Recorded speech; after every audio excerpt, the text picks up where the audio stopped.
عابد بول رہا ہوں فیصل آباد سے. میں نے خواب دیکھا ہے کہ میں مغرب کے ٹائم اپنے دروازے کے آگے کھڑا ہوا ہوں نا, تو آسمان پر جہاں سورج غروب ہوتا ہے طرف دو سیارے ہیں بہت بڑے, ایک مشتری اور دوسرا مریخ. میں بہت خوشتا ہوتا ہوں دیکھ کر, پھر اپنے ہمسائے ایک دروازہ کھٹکاتا ہوں, اس کو بھی بلاتا ہوں, پھر اس کو بھی دکھاتا ہوں سارا. پھر اس کے بعد میں چھت پر جاتا ہوں, وہاں پر بھی یہ سارا سین میں دیکھتا ہوں. بڑے ہی روشن رات ہے, تارے تھوڑے ہیں مگر بہت ہی روشن آسمان ہے, چاند بھی ہے, اور میرے ساتھ کچھ کولیگز بھی ہیں دفتر کے, تو ان کو میں یہ سارا کچھ بتا رہا ہوں, ان کو یہ دکھاتا ہوں, اور ان کو میں بتاتا ہوں کہ یہ جو رات ہے یہ بڑی مقدس, اس طرح راتیں نہیں ہوتی جیسے کوئی شب قدر وغیرہ, یہ اس طرح کی میں رات ہے, میں ان کو اس طرح سے بتا رہا ہوں. تو پھر میں دیکھتا ہوں کہ سیارہ مریخ یہ بہت ہی قریب آ جاتا ہے, اور اس کو میں پکڑنے کی کوشش کرتا ہوں اور پکڑ بھی لیتا ہوں, اور بڑا خوش ہوتا ہوں کہ میں نے یہ سیارہ پکڑا ہے اس طرح. پھر وہ سیارہ خود بخود اپنی جگہ پر جا کے اپنے مدار میں گھومنا شروع کر دیتی. تعبیر بتائیں پلیز. جی اگلی کال لیتے ہیں. صلو علی الحبیب صلی اللہ تعالی علی محمد. السلام علیکم ورحمۃ اللہ وبرکاتہ. وعلیکم السلام ورحمۃ اللہ وبرکاتہ. میرا نام بشارت اتاری ہے, میں گجرات شہر سے عرض کر رہا ہوں. سلسلہ خوابوں کی تعبیر میں میرا خواب یہ ہے, میں خواب میں نعت شریف پڑھ رہا ہوں, حبیب خدا کا نظارہ کروں میں. نعت پڑھتے پڑھتے میں رو رہا ہوں, برائے کرم اس کی تعبیر ارشاد فرما دیں. ماشاءاللہ. مدنی چینل دیکھتے رہیے, انشاءاللہ عشق مصطفیٰ, خوف خدا اور فرائض علوم کی دولت سے مالا مال ہوتے رہیں گے انشاءاللہ. جی حضور, سردار آباد فیصل آباد سے ہمارے اسلامی بھائی نے کال کی اور خواب بیان کیا, اس کی کیا تعبیر کے بارے میں فرمائیں گے؟ دو سیاروں کا انہوں نے تذکرہ کیا, مریخ کا اور مشتری کا. جی. تو ایک جو ہے وہ بادشاہ کے پہلوان کی علامت ہے, اور دوسرا جو ہے وہ بادشاہ کا جو خزانچی ہوتا ہے, یعنی مالیات کا نگران کہہ لیں, اس سے یہ تعبیر ہے, خزانچی جو ہوتا ہے بیت المال کا. اور پھر انہوں نے حاصل کیا, چاند کو بھی دیکھا, چاند جو ہے وہ وزیر کی علامت ہوتا ہے. تو مجموعی طور پر جو انہوں نے خواب بیان کیا تو اچھا خواب ہے. ان کو اگر کوئی ان کا معاملہ کہیں اٹکا ہوا تھا, اور بالخصوص اگر کوئی گورنمنٹ کا معاملہ تھا, کوئی اس طرح کا ڈاکومنٹیشن کا بعض اوقات ہوتا ہے, یا کوئی بھی سروس کا معاملہ ہوتا ہے, تو انشاءاللہ عز و جل ان کو اس میں کامیابی نصیب ہوگی. یا پھر اگر ایسا معاملہ نہیں تو ان کو فائدہ ضرور حاصل ہوگا. اچھا حضور, یہ سیاروں کی تعبیر کے حوالے سے کیا سیارے کی تعبیر بھی مختلف ہوتی ہے؟ مثلا مشتری دیکھا تو اس کی تعبیر یہ ہے, مریخ دیکھا تو اس کی جو تعبیر جو ہے وہ یہ ہے, تو اس طرح کیا اس کے بارے میں مدنی پھول؟ ہاں بالکل, جو مشہور سیارے ہیں نا, جیسے زہرہ ہے, جی, عطارد ہے, جی, تو وہ اس کی بادشاہ کی ملکہ سے, اس کی اصل میں سیاروں کو, سورج کو اور چاند کو نا ایک بادشاہ اور اس کے خاندان سے تعبیر کیا گیا ہے. سورج کی تعبیر بادشاہ سے, چاند کی تعبیر وزیر سے, مریخ پہلوان سے, شاہی پہلوان, مشتری جو ہے وہ شاہی خزانچی سے, اسی طرح زہرہ ملکہ سے. اور اب یہ ہوتا ہے کہ اب جس کا تو اس طرح کے خاندان سے کوئی تعلق ہو, جیسے ملکہ سے جس کو کوئی تعلق ہے تو ملکہ, نہیں تو زہرہ کی تعبیر جو مطلقاً عورت سے بھی لی جاتی ہے. تو اسی طرح اور جو مشہور سیارے ہیں تو ان کی بھی تعبیریں جو ہے وہ کتابوں میں بیان کی گئی ہیں. لیکن جو اب ظاہر ہے کہ سائنسی دور ہے تو نئے سے نئے سیاروں کو جو ہے وہ دریافت بھی کیا جاتا ہے. اسی طرح سے اور بھی ستاروں کے بارے میں معلومات, سیاروں کے بارے میں معلومات ہوتی رہتی ہیں. تو اب جو نئے جو سیارے دریافت ہوتے ہیں تو ان کی تو ابھی تعبیرات نہیں ملتی کتابوں میں, لیکن جو مشہور ہیں, جن کا پرانے جو ان ستاروں کا علم رکھنے والے تھے انہوں نے بیان کیا, اور بزرگان دین نے اس سے متعلق جو ہے وہ تعبیرات کو بیان فرمایا, تو جو مشہور ہیں تو ان کی تعبیرات ملتی ہیں. اور مطلقاً ستارے اور سیارے جو ہیں یہ تو مشہور ہیں, مریخ, مشتری, اسی طرح زہرہ ہے, تو جو مطلقاً ہے اس کو بادشاہ کی فوج سے تعبیر کیا گیا ہے. اور وہ امیر المؤمنین سیدنا عمر فاروق اعظم رضی اللہ تعالیٰ عنہ کا بہت مشہور واقعہ چند مرتبہ بیان بھی کیا ہے کہ وہ ایک گورنر کو بھیجا تھا آپ نے, پھر اس کو معزول کر دیا, اور وہ خواب اس نے دیکھا تھا جس کے نتیجے میں آپ نے اس کو معزول کیا. تو اس نے بھی اسی طرح کا بیان کیا تھا کہ میں نے دیکھا کہ سورج میں اور چاند میں آپس میں جو ہے وہ جھگڑا ہو گیا ہے, اور ستاروں کو دیکھا کہ بعض سورج کی طرف ہیں، بعض جو ہے وہ چاند کی طرف ہیں. تو آپ نے پوچھا کہ تو کس کی طرف تھا؟ تو اس نے کہا میں چاند کی طرف تھا. تو آپ نے اس کو معزول کر دیا. اور صحابہ کرام کے پوچھنے پر آپ نے بیان فرمایا کہ یہ اس کی تعبیر جو میں نے مراد لی وہ یہ ہے کہ یہ آگے چل کر مستقبل میں خلافت جو ہے مسلمانوں کی جو مرکز ہے اس سے بغاوت کرنے والوں کے ساتھ ہوگا. تو میں نے اس کو معزول کر دیا. اور پھر لکھا کہ ایسا ہی ہوا کچھ عرصے کے بعد. تو یہ چاند، ستارے، سیارے اور جو مختلف یہ آسمانی دنیا ہیں اس کی تعبیرات کو کتابوں میں بیان کیا گیا ہے. جی حضور، ہمارے بشارت بھائی نے جو ہے وہ گجرات سے کال کی، کہتے ہیں کہ خواب میں دیکھا نعت شریف پڑھا ہوں، حبیب خدا کا نظارہ کروں میں اور رو رہا ہوں. ماشاءاللہ اچھا ہے. اس طرح کے خواب عموماً جو ہے وہ عشاق دیکھا کرتے ہیں اور بہت مبارک ہے.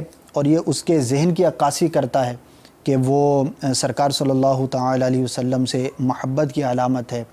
عام زندگی میں بھی وہ پڑھتا ہوگا، سوچتا ہوگا، سرکار کی یاد میں روتا ہوگا صلی اللہ تعالی علیہ وسلم. تو وہی خواب میں دیکھا. تو خواب میں نعت شریف پڑھنا، منقبت یعنی اچھا عمل کرتے ہوئے دیکھنا اپنے آپ کو، یہ مبارک ہے.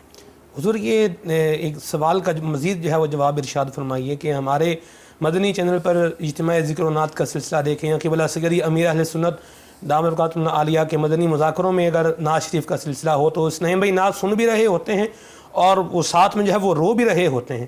تو یہ رونے کی کیا جو ہے وجہ بنتی ہے؟ نعت شریف سن رہے ہیں، اچھی بات ہے، سبحان اللہ.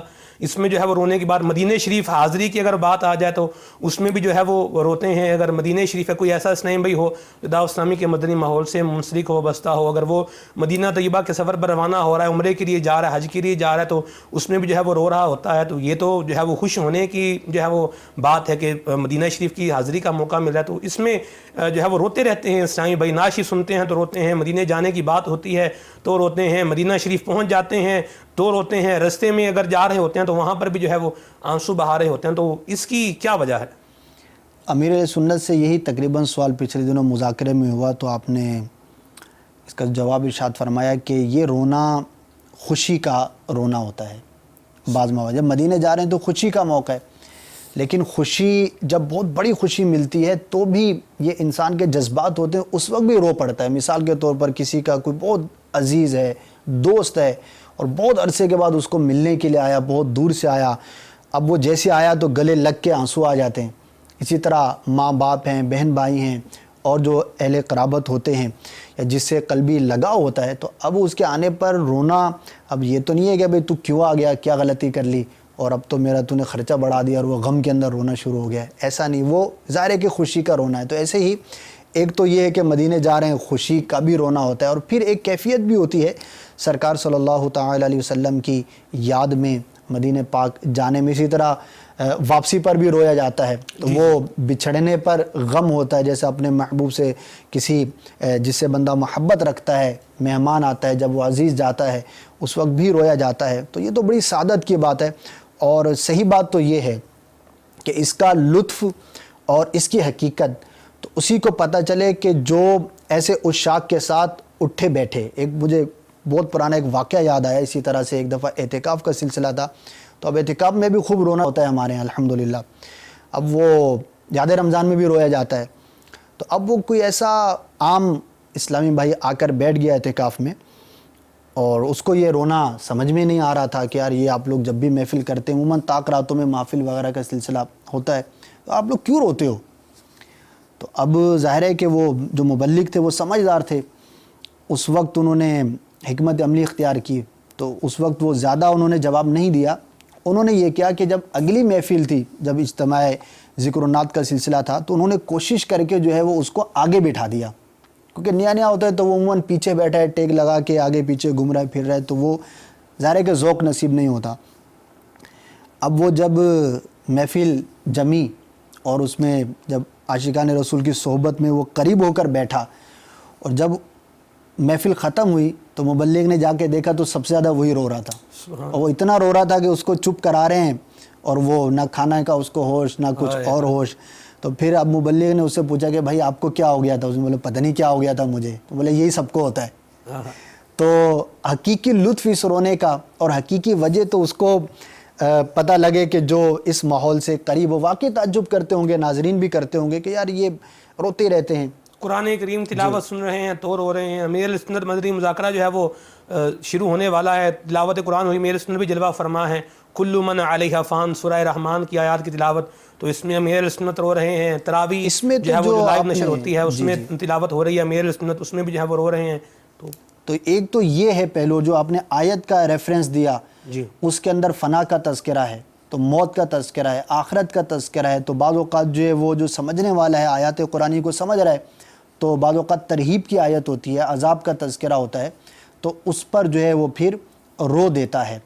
تو ایک وجہ یہ بھی ہوتی ہے خوف خدا عز و جل سے رونا، اسی طرح عشق مصطفیٰ صلی اللہ تعالی علیہ وآلہ وسلم میں رونا. تو بہت ساری اس کی اقسام ہیں. تو اب مدنی چینل پر تقریباً تمام ہی طرز کی جو ہے وہ ان کو ناظرین کو دیکھنے کے مواقع ملتے ہیں. اب حقیقت یہی ہے کہ جو جتنا علم رکھتا ہے اور جتنا ذوق ہے خوف خدا عز و جل رکھتا ہے، تو وہ اس کے مطابق جو صحابہ کرام کے واقعات ہیں، خود سرکار صلی اللہ تعالی علیہ وآلہ وسلم کے واقعات ہیں. روایتیں ملتی ہیں کہ آپ صلی اللہ تعالی علیہ وسلم جب تلاوت قرآن فرمایا کرتے تھے، نماز کی حالت میں جو ہے وہ آپ دیدہ ہوا کرتے تھے. مدنی قافلہ ہماری مسجد میں آیا ہوا تھا، انہوں نے حدیث پاک، یہ امیر سنت کی مایہ ناز فیضان سنت جلد دوم کا جو ہے وہ حصہ ہے نیکی کی دعوت. یہ اس کو دیکھیں، اس میں امیر اہل سنت نے جو ہے وہ اس میں جو ہے وہ بیان فرمایا ہے خوف خدا سے رونے کی کیا برکتیں ہیں اور کیا اس کی فضیلتیں ہیں، احادیث میں کیا جو ہے وہ حکم آیا ہے. تو اس ٹائم بھی بتا رہے تھے حدیث پاک کہ سرکار صلی اللہ علیہ وسلم نے ارشاد فرمایا سورہ تکاثر پڑھنے کا، کہ جو سورہ تکاثر میں پڑھنے لگا ہوں، جو سنے گا روئے گا تو اس کے لیے جنت کی بشارت ہے. سبحان اللہ. تو خوش نصیب ہیں وہ مسلمان کے جو قرآن کریم تلاوت سنتے ہیں اور آنسو بہاتے ہیں. اللہ تعالی ہمیں بھی جو ہے وہ یہ سعادت عطا فرمائے. تو میرے مدنی چینل کے ناظرین، اگر آپ بھی چاہتے ہیں کہ ہمیں عشق مصطفیٰ میں رونا نصیب ہو جائے، خوف خدا میں رونا جو ہے وہ ہمیں نصیب ہو، تو اس کا بہترین ذریعہ یہ ہے کہ بلا سیدی امیر اہل سنت کی صحبت اختیار کیجئے، مدنی مذاکروں کے ذریعے امیر اہل سنت کی صحبت اختیار کیجئے، فیضان سنت کا مطالعہ کیجئے. انشاءاللہ دل جو ہے وہ عشق مصطفیٰ کا مدینہ بنے گا، خوف خدا سے رونے کی سعادت حاصل ہوگی. اللہ تعالی ہم سب کو یہ برکتیں عطا فرمائے.